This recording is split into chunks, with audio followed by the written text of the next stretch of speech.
Trey McBride gets the contract extension. We were all expecting at some point this offseason, but it officially happened yesterday. By the way, the Trey McBride, I don't want to say introductory press conference because we all know Trey, but the Trey McBride press conference will be today at noon. Yeah. Post-extension press conference is what I'm calling it. Post-extension press conference. Boy, that is beautiful right there. We're taking the live presser, ladies and gentlemen, as At we noon. call it in the business.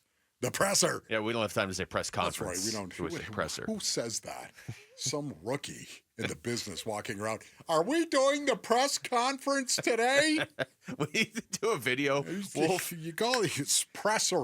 where you walk around like you're just dressed up as some noob, and you're just like, "Hey, is the press conference?" And then you go sit in a meeting. You're like, "Can I ask questions at the end of the meeting, what? please?" You know what, though? I am a neophyte, basically, when it comes to so much of this stuff. Press conferences today. I don't ask a question for the most part. I don't, because I feel like you're not part of the media. What are you doing?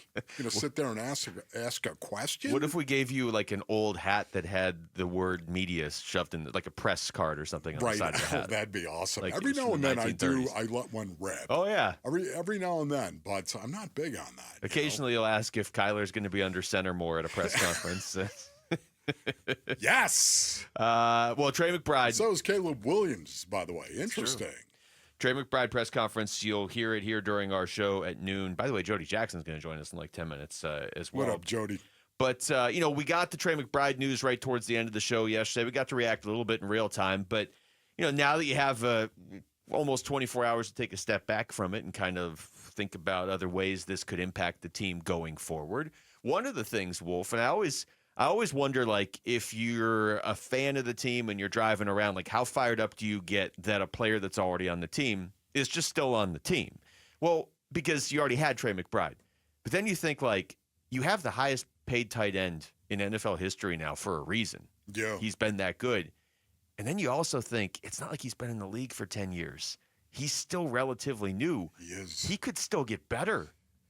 Wow. He still could get better. There's no doubt about it. Listen, he's going to be a work in progress. We all understand that. It's a situation where you never want to think that you have arrived. This is what I love about Trey McBride the most, I think, based on is his humility. I know this guy. I do know him. He's the one guy, I think, that I really have the best feel inside the locker room for. Yeah. He's the one guy that I've had multiple conversations with him off the air, just picking his brain and talking to him about who he is and what he's all about, and just thinking of Trey McBride getting better and developing is really an incredible thing. Where can he get better?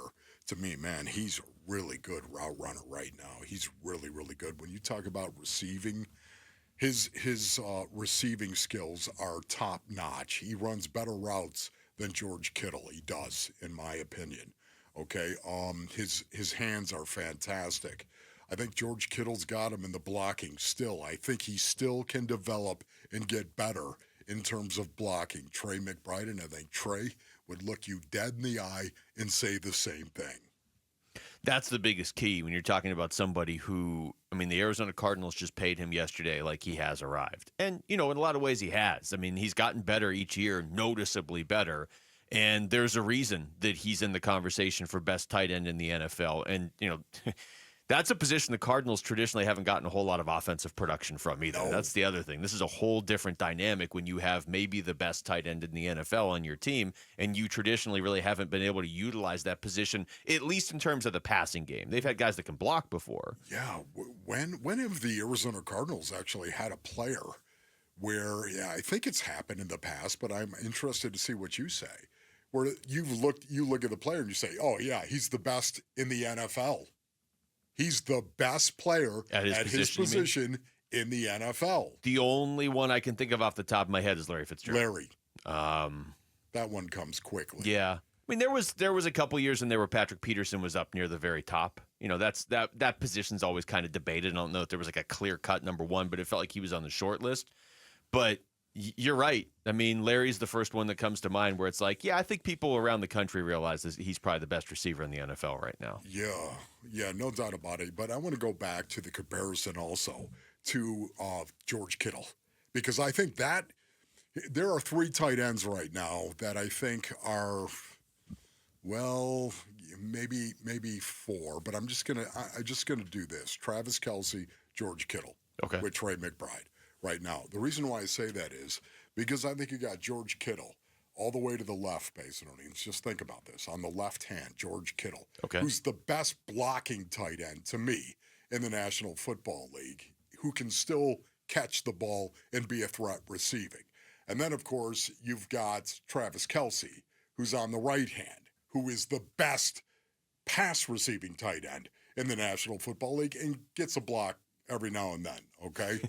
And I think Trey McBride is a combination of those 2 guys for the most part. Okay. I think he's a little bit of Kittle and a little bit of Kelce right there. Right? He's a nice blend of those 2 guys. Again, he can get better at blocking, but, man, he's really, really good in terms of catching the ball and running routes. To me, what really separates Trey McBride is his run after the catch and what he's all about. The angry runs. That, to me, he's better than Kittle, because Kittle runs really hard after the catch if you watch it. So does Trey McBride, but Trey McBride also is very athletic, very gifted after the catch. The other thing I would add to what you just said, it's easy to just write a guy off now at this point in his career with Travis Kelce. And nobody's disputing what he's done up to this point. I mean, he's going to go down in history as one of the greatest tight ends of all time. But if you're telling me I can pick tight ends for the upcoming season, yeah, George Kittle's still there. Trey McBride's right there. And everything you just said, I mean, McBride also blocks. Brock Bowers was the only tight end in the NFL last year with better receiving he's so numbers. Young, yes. And even that, like, everybody looks at Brock Bowers like, well, yeah, but Brock Bowers, he doesn't block the way Trey McBride or Kittle does yet.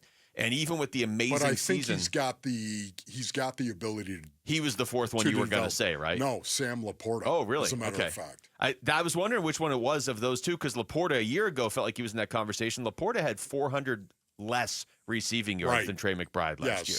420 less. So either way, he's in that conversation. And what's good about McBride is he's in both conversations. One of the best blocking tight ends and one of the best receiving tight ends. I love that, Trey. That is so good, Trey. You said well the most done. important thing earlier in this conversation. He wants to keep getting better. He's humble. Thanks for watching Wolf and Luke. Tap to see more and click the button in the middle to subscribe to Arizona Sports.